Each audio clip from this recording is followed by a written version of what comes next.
Right, this wasn't in the plan. Pulled the M3 out after its winter rest, and within minutes the car was running rough, the battery light came on, and there was a horrible electrical burning smell.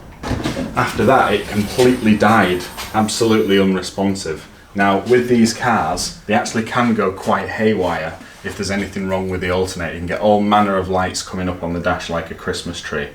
But today, what we're going to do is switch out that alternator in the easiest way from a DIY perspective. No messing about. There are a few key things to know about switching the alternator on an E46 M3, which we'll get into as we progress through the video. First things first though, you need to select a new alternator very carefully. Let's go to the bench, I'll show you the one I've bought and I'll explain that to you. So what I have here is a genuine Valeo alternator for the E46 M3 or any other S54 equipped car. The Valeo option is not the cheapest alternator that you can get for the S54. In fact, it's double the price of cheaper alternatives from brands like Lucas, or even Bosch is cheaper than the Valeo one. However, the cheaper options are known to burn out quicker, and with the high revs of the S54, you will be burning through an alternator a year if you get a cheap one, according to a lot of people with experience. So it always makes sense to go with the Valeo option because it is a more robust alternator by all accounts. And many E46 M3s are running their original one despite having the high revving engine. The reason it puts so much strain on it is because it's the voltage regulator that can't really cope with the revs, so it's very taxing on it. I tried to match up the part number with the one that's on the car already, but that part number has now been superseded by a new version. I'm not really sure what's changed, and from a visual it looks absolutely identical, but the part number has changed from Valeo. I will make sure I link to this in the description. This exact one wasn't as expensive as I anticipated actually on eBay, so have a look on there and you can see the one I recommend. To go with the install of this, I've also got a new aux belt, a new tensioner pulley, a new idler pulley, and also a new aircon belt and a new aircon tensioner pulley. Makes sense to change these while we're in there. These will be in the way, so good opportunity to replace it. And these, it's strongly recommended to switch these out every now and again, because the last thing you want is noisy bearings or snapped belts. And of course I've got these listed in the description as well to give you a nice easy shopping list of links. Ignore the rocker cover gasket, that's for another day. The alternator's only held in by 2 bolts and a tensioner, but there are lots of other things in the way. So we're going to start stripping things down to get that original broken alternator removed. You'll notice I don't have the standard air intake. It's quite obvious how the original one comes out if you're following along and you don't have an E-Venturi intake. So I'll tell you what tools I'm using as I go. Let's get on with it. I'm going to start by removing the cold air feed, which doesn't do a lot with an E-Venturi, but nevertheless.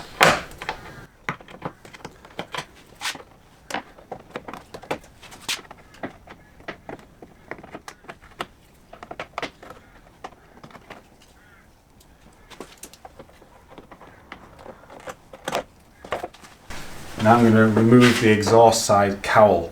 Now there should actually be a counterpart one on this side that somebody in the past has conveniently removed and thrown away for me. But on your car you've probably got that one, and if you have, it goes round this top radiator hose and it's not removable. So once you've undone it, it'll just kind of float about. You'll be able to push it back and forth to access what you need to. But for me, not an issue, which is convenient. Again, plastic rivets, just 2 on this one.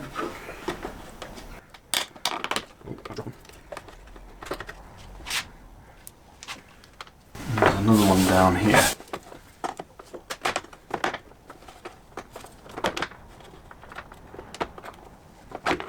Now I'm going to remove the lovely E-Venturi intake. I've got another video on this where you can see me removing the standard airbox, so if you're really keen you can look that other video up just so you can see that part, but this is very easy to remove, fortunately.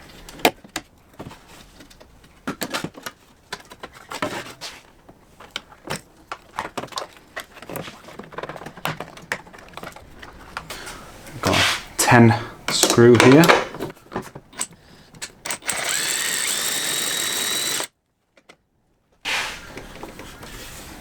Unplug the MAF.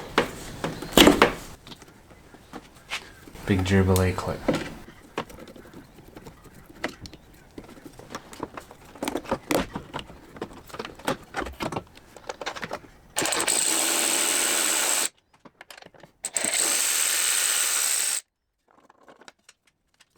Now we've got much better access to the alternator. In the official workshop manual, you're supposed to remove the two oil lines. In my experience, you can work around it and it's not that difficult. So I'd probably recommend leaving that well alone, because you might create more of a problem than you've started with. But the thing that's really gonna make or break this DIY job is removing this clutch fan. There's no point in us messing about with any of this until we know we can get this clutch fan off.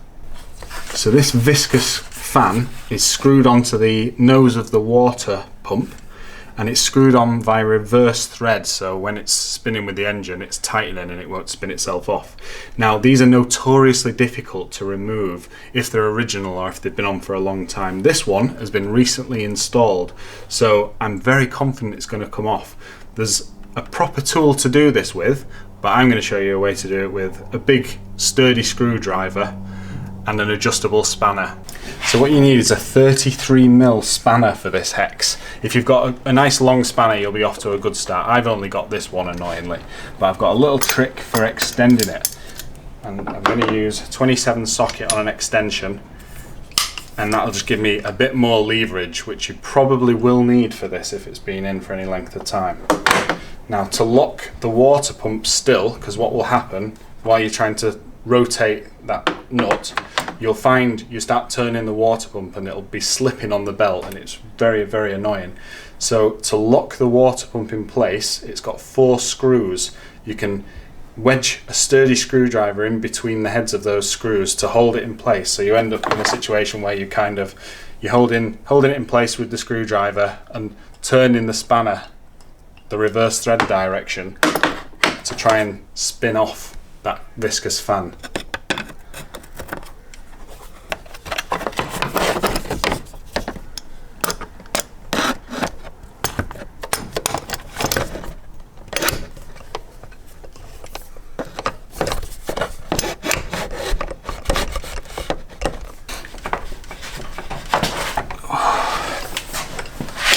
As anticipated, it came undone very easily. Yours might be much more difficult than that, but be patient and you'll get there. Now I'm just going to twiddle the clutch fan off so it's almost completely off its threads on that water pump pulley. The only reason you actually need to do this is the length of the bolts that are holding the alternator on are so long that you can't actually take them out far enough with this fan seated down. If you're really struggling, what you can do is remove the under tray, I think there's a couple of 10mm screws that hold this cowl in, and once this is loose, you can pull it out a little bit and there's a lot more room to work with. Again, in my experience, you don't really need to do that. You don't even need to remove the under tray to do this, as long as you don't drop your tools or your screws down there.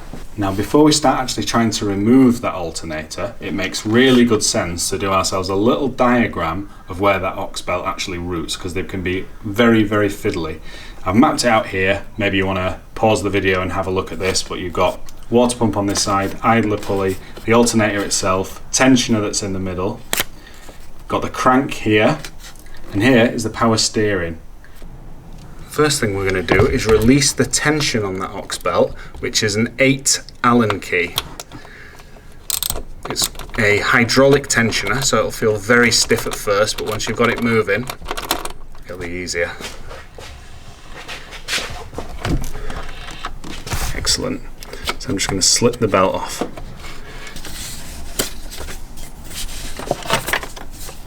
That's the belt out of the way. So now I'm going to remove the cap from the idler pulley, which is also covering the screw holding the top of the alternator in.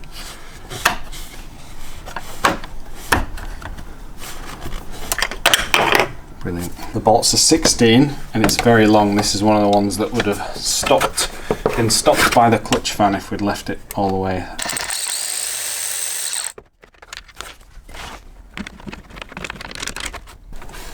So with that fan undone, I've just got enough. Only just, but I do.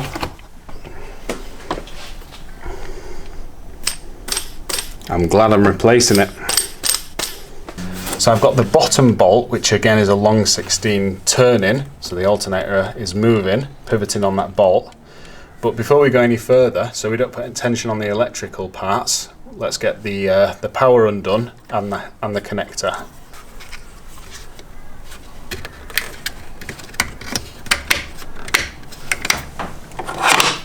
And the power is a 17 nut, but it's a plastic nut originally, and this is an original one. So it's a bit strange. It should be finger tight now. It is. It's seen some action, that, hasn't it? Although I think it'll be fine to reuse.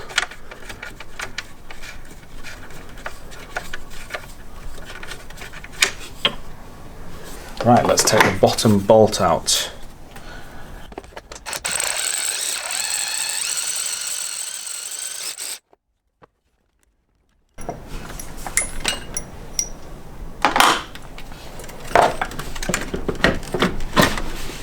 Oh, there it is. Well, that was amazingly easy this time. You might actually need to wedge a pry bar between the oil filter housing and this alternator and get a bit of back and forth going just to loosen it up so that it comes away. The problem you've got is there's a captive nut here, and when it's tightened up originally, that captive nut is pulled in and it squeezes against the lugs that it bolts to, and that can be really solid. Another trick is loosen the bolt a little bit, hit the end with a hammer to push that captive nut back, and then it'll come out easy as well, but the pry bar never fails. As you can see, the new one looks identical to the old one. The only difference I can spot, to be honest, is there's a different part number on it. Interestingly, I was expecting the bearing to be totally knackered on this original one, but it's noisier than the new one, but it feels good and smooth. The new one is silent, which is as you'd expect. But yeah, so bearings still really healthy on this. So it must have been that voltage regulator that's burned out. It must have been smoke rising from here. This is probably worth something to somebody who can rebuild it. So I'll have to get that one on eBay. Now, if I was just hot swapping the alternator, and I am tempted if I'm being honest, I'd just pick this one up now, go and fit it, reverse everything I just did and drive away. But it does make sense while you're in there to swap the belts and swap the pulleys, especially as this one is pretty noisy. Worth doing. So let's do that. So the aircon compressor is run by this smaller belt from the crank, and the tensioner is in the middle. It's in roughly an M shape. This has got a cap on it, which I've just removed, and the tensioner is a T50. It's a little bit tight if you're not doing it from the bottom. Now we can slip the belt off. If only we had 3 hands. Right, I've folded. We're going to take off that bottom under tray because it's just going to be so much easier to replace that aircon tensioner with that out the way. Right, that's the aircon tensioner. Actually, this one, although it looks a bit worse for wear, feels like new, but we're here now. Here's the new one. Right, go and get that fitted. So I've tightened that T50 back up to 24 Newton meters. I'm just going to put the cap on it now. I've got the tensioner locked with an Allen key underneath, so we'll have to kick that one out after we put the new belt on. Okay, so now let's remove the ox tensioner pulley. So it's the 8mm Allen. Alright, what's undoing?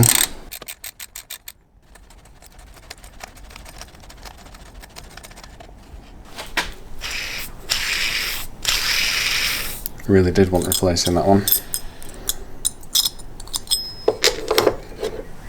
Got a new one.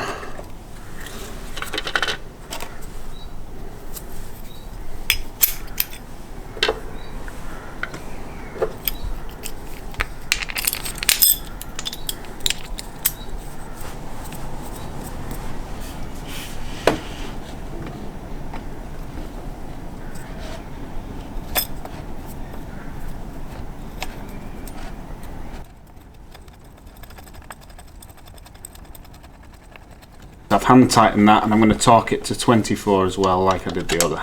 Original belt doesn't seem too bad. There's a bit of a chip out of it, but other than that, it's pretty mint. Nevertheless, we'll replace it. It's probably only been on about 10,000 miles, but here we are. I'm going to get this in here now roughly into place, and then I can get the alternator in and it can be into its final home with the tensioner. So now it's time to put the new alternator in, and there's a little trick here, which is with this captive nut that I mentioned earlier, which can make it difficult getting the original one out. It can make it very difficult getting a new one in. If you get a remanufactured alternator instead of a brand new one like this, this will probably apply to you. This captive nut, when this 16-headed bolt is tightened in, it will pull this captive nut forwards, which will clamp it against the oil filter housing in the engine bay. This one, because it's brand new, is completely flush against the body of the alternator, so I don't need to do anything. But a good trick, if this protrudes at all, screw this bolt in and just give it a few hits with a hammer to back this nut back out, and you'll find reinstallation or installation will be much easier with that flush to the casing. Okay, let's offer it up.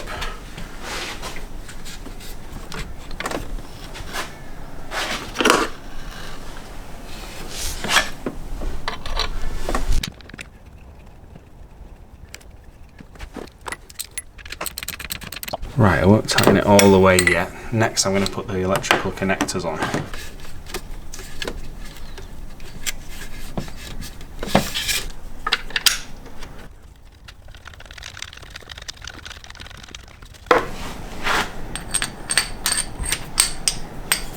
So with the idler pulley, you just need to make sure you've got the locating lug in that notch on the alternator. Very important.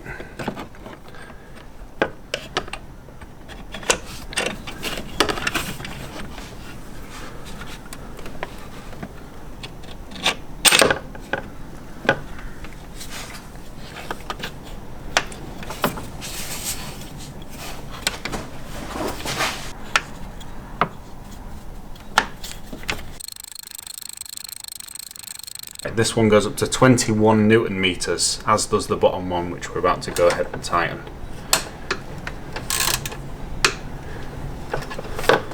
Put the cap on the idler pulley.